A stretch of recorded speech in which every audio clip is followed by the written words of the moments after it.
बिस्मिल्लाहिर्रहमानिर्रहीम। अस्सलाम वालेकुम। ज़ेम डॉक्टर जावेद इकबाल फारूकी उस्ताद Zama YouTube channel Gore health and personal development. नाज़रीन, नन पे लेक्चर के बाद मुंग दा पेप्टिक अल्सर डिजीज या दा मेदे या दा कुलमे द ज़ख़म मुतालिक खबरें को मुंग बा दा मालूमो चे दा पेप्टिक अल्सर सतवई दा संगे जुड़ीगी दा दे इलामात सदी और द पेप्टिक अल्सर डिजीज और दा मेदी तेजाबियत चिकुमे ते गर्ड वई या गैस्ट्रोइसोफेजियल रिफ्लक्स डिजीज वई चुप को माने मा तासर खपल लेक्चर्स शेयर करी दियो सपोरे आगे के फर्क सदे संगे जे मा तासो तो वे नन जमुंग द लेक्चर टॉपिक ते पेप्टिक अल्सर डिजीज उस पूरे मुंग पर गर्ड बांधे खबरें उकड़ी और तरसलू लेक्चर मुंगा डिस्कस करल चे गर्ड सतवाई द दे वजूहात सदी द दे इलामात सदी द दे टिस्नो संगे कीगी और द दे के बता खुराक संगे पकार दे नन मुंग द पेप्टिक अल्सर डिजीज बांधे डिस्कशन शुरू को गर्ड की खुमात औस्तवेली उचे दे की बुनियादी मसला दादा चे द मेदी तेजाबियत चे दे अगा बर राखी जो द खुराक न लेके सोजिश पैदा कई नो गर्ड चे दे दादा खुराक न ले बीमारी दा जबकि पेप्टिक अल्सर डिजीज चे दे दादा मेदी ओदा वड़ी कुलमे बीमारी दा मा ताउसा डिस्कशन करे उचे निजाम या डाइजेस्टिव सिस्टम चे दे मुख्तलिफ पार्ट्स थी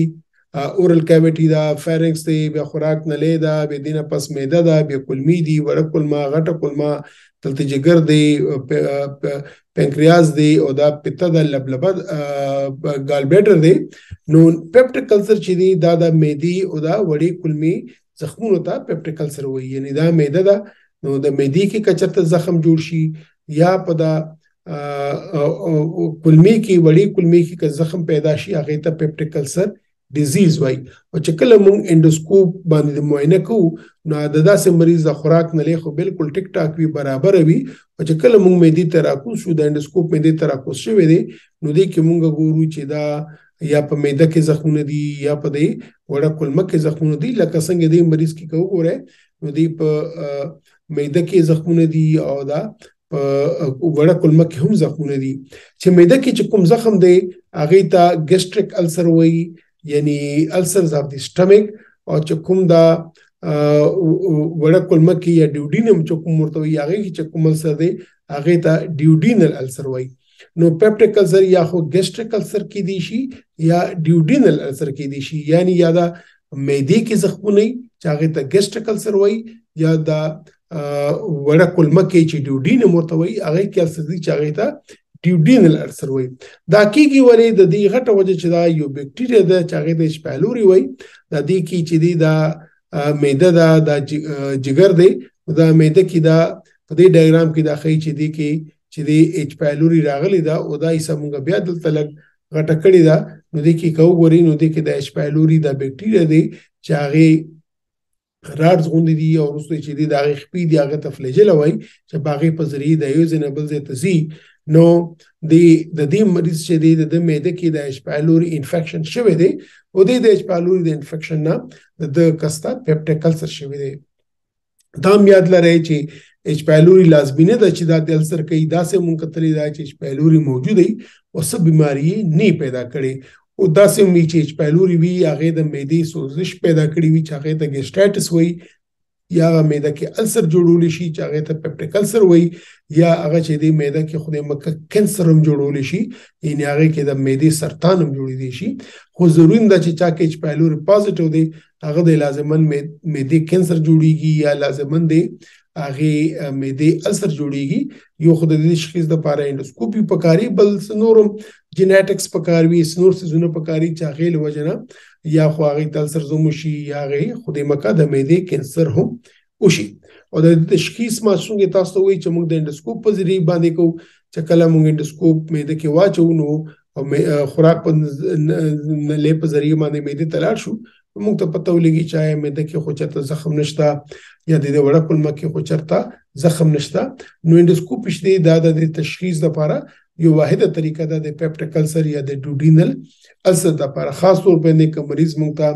د وینو ټو سره راغلی وي یا په وینو ټای لګېدلی وي نو بیا خو دا لازمي شي چې دا وګورو چې آیا دی کې خو السر نشته دی. د دې څه علامات کې دي شي؟ یو علامت خو دا دی چې د معدې درد، معده کوم ځای پرته معده د سینې او د معدې په جنکشن کې میس کې پرته د نونه لږ پاسه چې کوم ځای ته پخته دواړه طرف پخته ملاويږي نو دلته چې د کې درد کیږي اپیګاسټریک پین ورته وایي نو دا د پیپټیک السر وجنه کې دي شي. ما چونګه تاسو ته وایي چې پیپټیک السر چې دی هغه دا سټمیک السر یا ګیسټریک السر ته هم وایي او ډیوډینل السر یا دا وړې کولمې السر ته هم وایي. نو مونږ کتلې دا کدا معده کې السر وي چې هغه پیپټیګاسټریک السر دی نو دا درد چې کوم دی دا چې کله د سړي خوراک وکړي دا درد سیوا کیږي او کدا السر چې کولمه کې وي یا ډیوډینم کې وي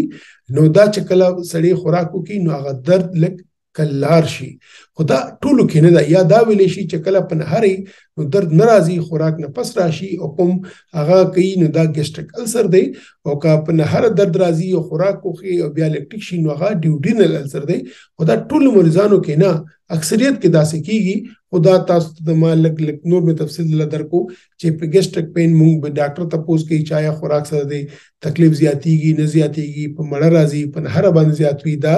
څنګه کیږي نو موږ ته دا اندازه کیږي چې دا السر شته او کاسه شته نو په کوم ځای کې دی کنفرم کوو چې موږ په انډوسکوپي په ذریعہ باندې خو دا موږ ته لږ آیډیا وشي. دویمه خبره داسې کسانو ته زړه خرابېږي یا الټه ورته راځي او ډوډۍ ته زړه نه کیږي او الټه خود دي چې کله الټه شروع شي نو مطلب دا دی چې دی بیماری لږ سیوا شوې ده اگر چې دا خوراک نه راتل دایو بل وجه ده هم د دې مریضانو یو علامت دی او چې کوم خطرناک علامت دی داسې مریضانو کې هغه د وینې الټه راتل وینې الټه شروع شوې یا ټکي تازه تور شوې نو کدا وینو دا هم د دې یو سیریس علامت دی او د کې به لازمي شي چې انډوسکوپي کو مونږ کنفرم کو چې آیا دا پیپټیک السر دی ډیوډینل السر دی ګیسټریک السر دی او خدای مکه چرته کولمه خو یا معده خو شلولې نه ده. نو ناظرین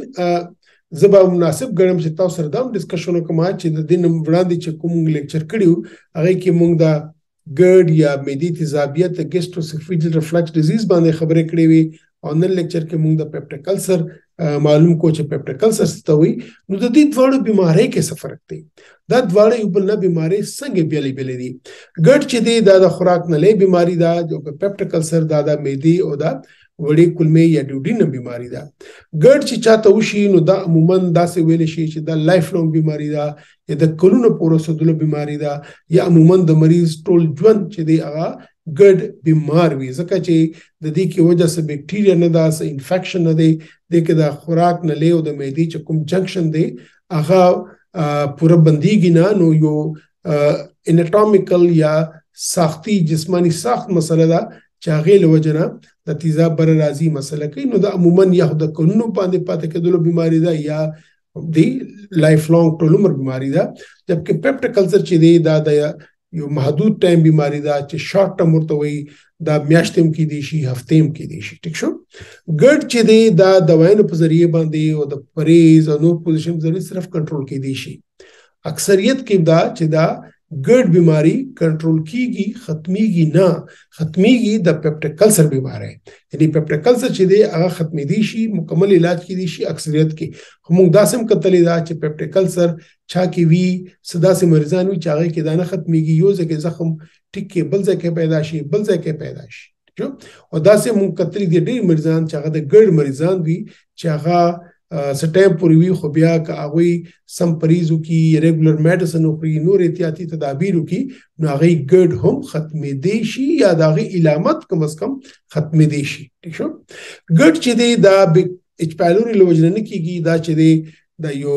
سټرکچرل فرق دی یا لک فالټ دی چې د خوراک نه له د معدې کې جنکشن دی هغه نه بنديږي. اچ پایلور نه چې کوم بیماری کیږي هغه د پیپټیک السر دی یعنی پیپټیک السر د اچ پایلوري نه اکثریت کې کیږي جبکې ګرد چې دی د دې سره اچ پایلوري سره تعلق نشته دی. ګرد بیماری کې ک علاج ونشي یا ډی ټایم پر پاتې شي نو دینه د خوراک نه له او د معدې میس کې کوم جنکشن دی هغه کې سټرکچر کې دي شي یا بندش راتلی شي چې هغه ته اسوفیجل سټرکچر وایي جبکې کا معدې چې کوم د زخم دی او دا که چرته د لاندې وي دا میدی او دا کلمی په میس کې چې کوم ته پایلورس وایي که چېرته دلته وي او دا علاج پوره ونه شي صحیح ونه شي نو دا پایلوریک ابسټرکشن یا د میدی د ابسټرکشن کولی شي چې کوم جنکشن یا کومه لاره چې کومه د میدی او د کلمه کې ده هغه تنګېدی شي. ٹھیک شو. په ګډ کې چې دی که دې علاج په ټایم ونه شي یا ډېر ټایم پورې پاتې شي دې نه د خوراک نلۍ کینسر جوړېدی شي. دینا د خوراک نلۍ کینسر جوړېدی شي. جبکې پیپټیک السر په خپله چې دی هغه کینسر ته نه اوړي هغه کینسر نه کوي او داسې ده چې د چا ایچ پایلوري وي او هغې کې څه داسې ټایپس وي د ایچ پایلوري نو هغه د معدې کینسر جوړولی شي خو هغه ځان له بیماري ده. داسې نه دی چې هغه به اول پیپټیک السر جوړ کړي او پیپټیک السر ټیک نه شي نو بیا به معدې کینسر ته لاړ شي. داسې نه ده. نو هغه ځان له بیماري جوړولی شي. پیپټیک السر ځان له بیماري ده خو د پیپټیک السر چې دی هغه